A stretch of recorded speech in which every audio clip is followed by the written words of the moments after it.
But we start with the Tottenham head coach Antonio Conte, who has described the Premier League stance in their meeting with managers about player welfare as like coming up against a wall. There's been growing debate around fixture congestion during the busy Christmas period, and we're told that Premier League players are at a breaking point. But at his news conference this morning, Conte made his frustrations at yesterday's meeting clear. If I have to be honest, I think that it was a meeting that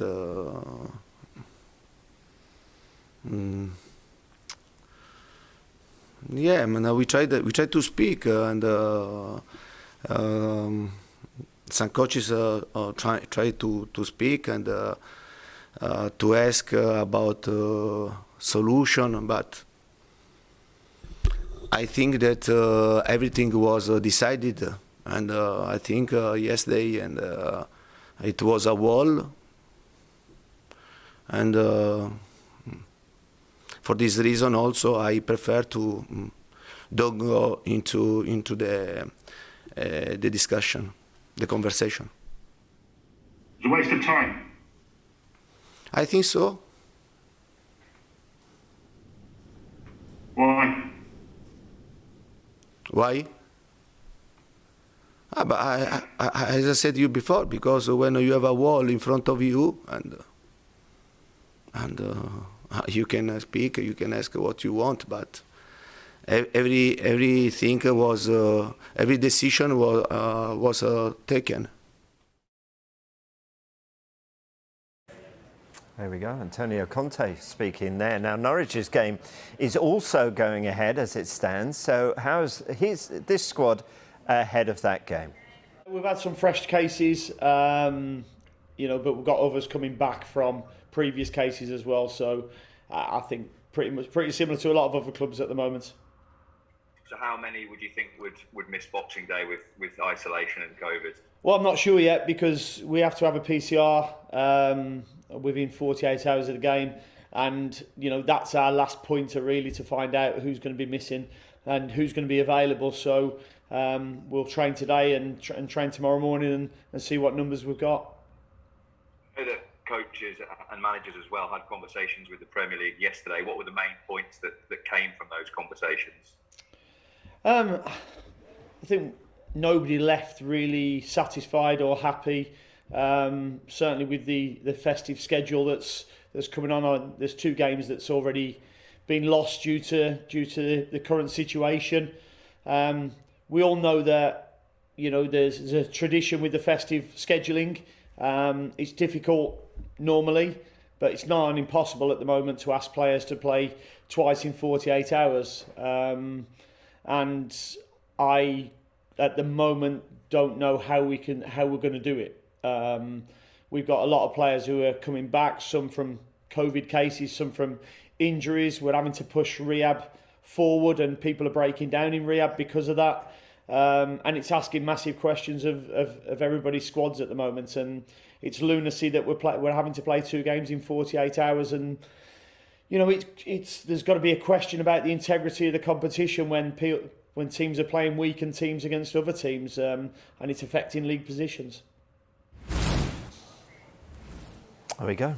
Dean Smith talking there. Before that, Antonio Conte. Matt Upson is here with us. So, Matt, let's get into this a little, shall we? There was the meeting yesterday. Players feeling they're being put in an impossible position, being asked to play 3 games between Boxing Day and January the 2nd. Pep Guardiola raised the possibilities of players striking in his news conference and then downplayed the idea. That's obviously an unprecedented situation we're in at the moment. But in more, what's the right phrase, normal times, when you're a player, even then, how big an ask was this Christmas period? Yeah, I mean, I think, Rob, the noise around this issue every season is pretty intense, and I think it's getting more and more and more. Let's take away the current situation. Let's take away COVID, postponing matches, all of these things, and let's just talk normally. This argument gets a lot of traction this time of year because managers realise that it actually does start to affect league positions potentially. But think that the league, in terms of the Premier League's argument, is that this is one of the toughest or the toughest league in the world, and your squad has to cope and you have to manage the schedule. And ordinarily, I think, people have their gripe and we get on with it. But with this situation and with the illness, with the injury, with the postponement, with all of a sudden you look at the league table and it's hard to judge whether a team's doing well or bad because they might have played 3 games less than the team above them. It's starting to get difficult to keep the league regular. And I think that's the biggest question for me. We can look at all different aspects. We can look at, player health, mental health, physical health, but we can also look at the integrity of the competition. And Dean Smith touched on it there. And said, well, we want this league to be the best in the world, but it has to be a level playing field. And if a certain team has to miss X amount of fixtures due to COVID and the Christmas build-up, it's very difficult to recover with your squad. And, I think all the managers are singing off the same hymn sheet at the moment. Yeah. Is this because, I'm trying to think, because if you go way back when, I mean, they actually used to play games on Christmas Day and then Boxing Day. There's famous tales of players trying to catch a bus to get to the ground to play their games and whatnot.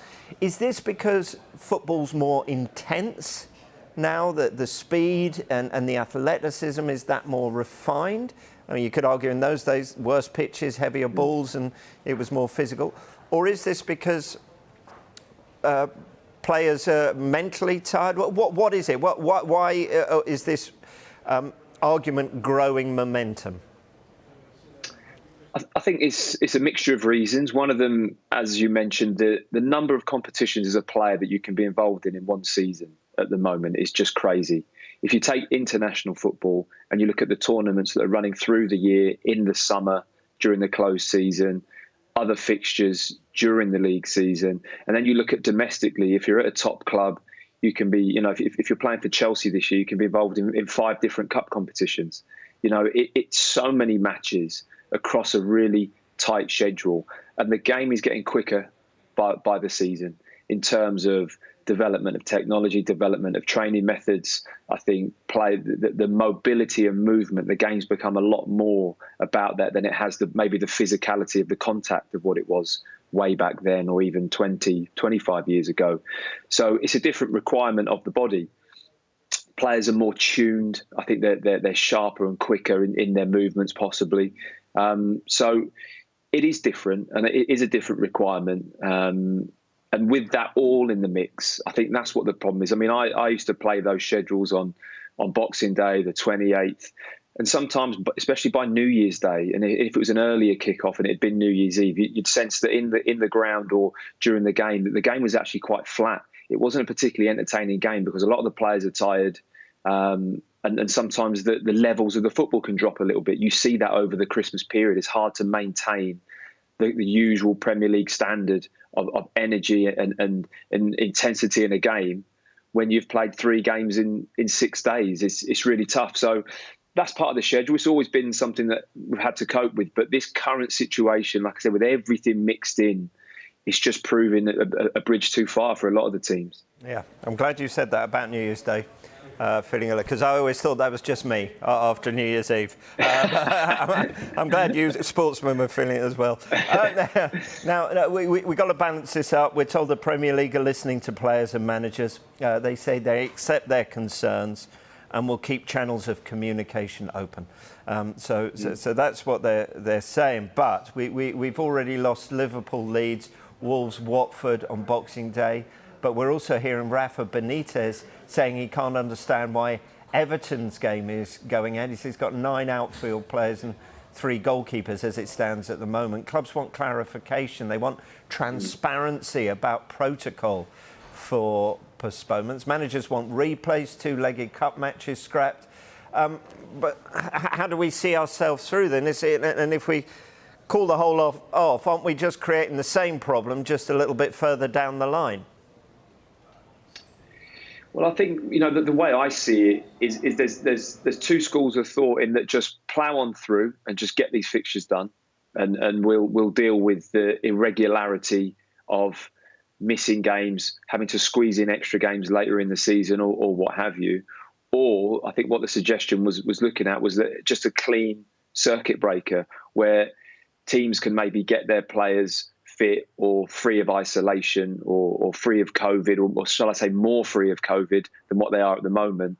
And then you can restart with a more consistent playing structure. And like we saw last season, teams were able to fit those fixtures in. Yes, it was congested and it might have been on, 5 days of the week on different playing days, but it was just adjusting the television schedules and what have you to play every game. So I think that is a big problem. I think that's a big reason why the Premier League may be wanting to stick to their outcome, because it's set in stone. It's what the packages are. It's what the contracts are.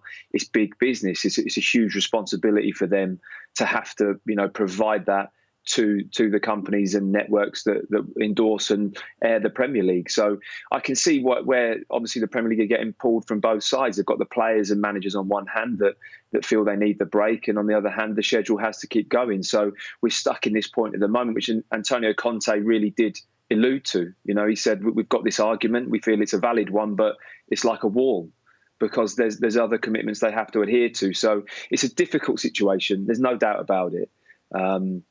And I think you just have to choose which side you err on. And if you feel the managers and players and their opinion is the most valuable, or shall I say the biggest reason or the most important thing that needs to happen, then probably a break would have been the choice. But we've decided to go on, and the Premier League and the players and the clubs have to get on with it.